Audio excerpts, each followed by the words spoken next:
My name is Michelle Vista David, and I live in Bago Chiquito, Panay, Capiz. Isagid ka pure nga Ilongga and a product of Panay. Good morning. To all our school administration, honored guests, tireless teachers, proud parents, and most importantly, the brilliant students. Maayong hapon gid sa atong nga tanan. It is very humbling and I'm very honored today as your guest speaker for this celebration of excellence. Even I have done this virtually because there's really no way na makauwi ako ngayon. Today isn't just about the award or the medal. It is about the fruits of your labor. It is about the quiz passed, the projects completed, and the resilience shown when things were tough. Ito na yung araw na mag-celebrate kayo at damdamin niyo lahat ng pinaghirapan niyo all throughout the year. Let us recognize that this recognition bears one name that belongs to many. That is your parents, guardians, and teachers who supported you. A little kwento muna. Ever since I was a child, I could say nga my parents and eldest sister, Ate Alma, have taught me not to depend on anybody but to strive on my own. My late father was a farmer and my mom is a plain housewife. I've studied sa elementary school sa public and here sa Panay, and I graduated in AMA Learning Center for 2 years only, and hindi na ako nag-proceed ng bachelor's degree. I sang in choir as well during the time na nasa Pilipinas pa ako sa Divine Mercy Movement, and as my first job, I work as a cashier in Jollibee. In Gaisano, in Rojas City. And when I arrived here in Dubai, when I was 21, that is, I can say na nag-start ang struggle ko at the same time, the success that molds me to become who I am right now. At first, medyo hesitated, very worried, doubts filled in my mind, but I made sure and I remember those people who believed in me.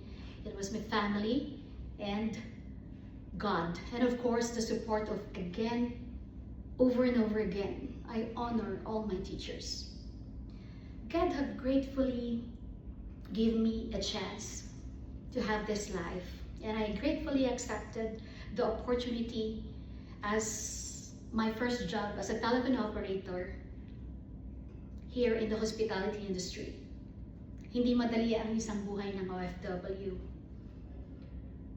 Pag miss na miss mo yung pamilya mo, wala kang magagawa. Kasi those times nung pumunta ako dito, it was very different. Hindi pa ganun ka-boom ang social media. So wala pang video calls, wala pang booting, wala pang Skype and anything. So when you got sick, you have to take care of yourself.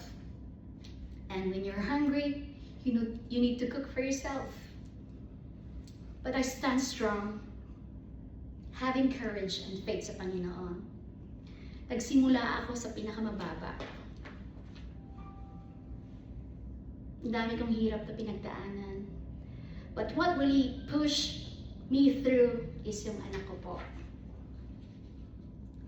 It was just a dream na mababa lang yung sahod ko nung una. But when I had her, yung daughter ko, I believe that she's sent by God para malagpasan ko lahat ng to at para lumaban sa buhay. Sa kagustuhan kong makasama ang anak ko, I needed to work harder para makuha ko siya dito. And in short, by God's grace, she's living with me here in Dubai for the last 12 years. Because I wanted to raise her like what my mom did to me. A resilient, strong woman and God-fearing. Sometimes, inaakala siguro ng mga tao, mayaman na ako, but To me as a mother, mas gugustuhin ko na mas mayaman ako sa pagmamahal ng anak ko. And I don't want her to ask me one day na, Ma, hindi pera ang kailangan ko, but rather pagmamahal ng isang ina. I could say na siya talagang binigay ng Diyos sa akin para malampasan ko ang lahat ng hirap ng to. And as time passed by, nalagpasan ko lahat ng trials and hardships and with the effort of my hard work. Before ko naman marating ang pagiging Director of Sales and Marketing ng isang prestigious hotel, which is the Avenue Hotel Dubai. And I would like to acknowledge this is owned by SFC Group of Companies, Mr. Morally Daran Kesavan. He's a great leader. He's a great example of being a leader himself. Knowing that he's an owner, but he showed me how he leads people, so that really inspires me so much. Ang dami kong napagdaanan because hindi madali na ma-achieve ko ang naging position ko being a Filipino in this field in the hospitality industry. But remember, when you work for it, you will make it. And I have that inspiration. I want to make my parents proud, of course, the future of my daughter, and for the glory of God, because I am nothing without Him. Well, sometimes you may wonder, maybe public school lang ako nag-aral. And hindi naman ako valedictorian. In 2 years graduate. How I overcome all of these obstacles I've encountered in my life? Well, the answer is both God and my daughter. Life may seem hard at times, and maybe sometimes it's very impossible. My formula of success, I have 3 things to share with you. Redefine success. As you move forward, remember that success is not just about competing with others. It is about becoming a better person of yourselves and using your talents to help others succeed. Example, when I started my career after being a telephone operator, I have got promoted as a receptionist, and knowing lahat ng mga nakasama ko sa company niya sa hotel ngayon is all Arabs. My former front office manager, ako ang nag-train sa kanya from zero to for him to become a front office manager. Even though I know that I could say I know more about him, but still, I have shared my knowledge. I have shared my success with him. And for me, one day, yung para sa akin darating din. Second, hindi natin maiiwasan yung failure. We have to embrace failure. The lessons learned in failure are often more valuable than those learned in success. Do not afraid to fall. Be afraid of not trying. Kasi when you say, na-fail tayo, na-fail ka, that's what you can say na, I have to do better.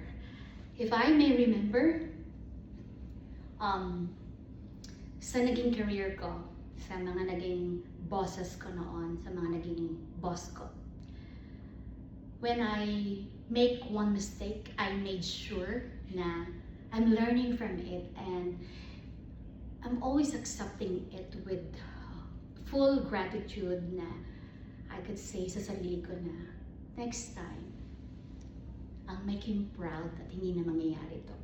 And it's fine to make mistakes. It's fine to fail. Get up, stand up, and once again, try until you will get it. The third is be present. Use your skills to connect with people and make a positive impact on the world around you. Being very optimistic and positive and always see the good in others.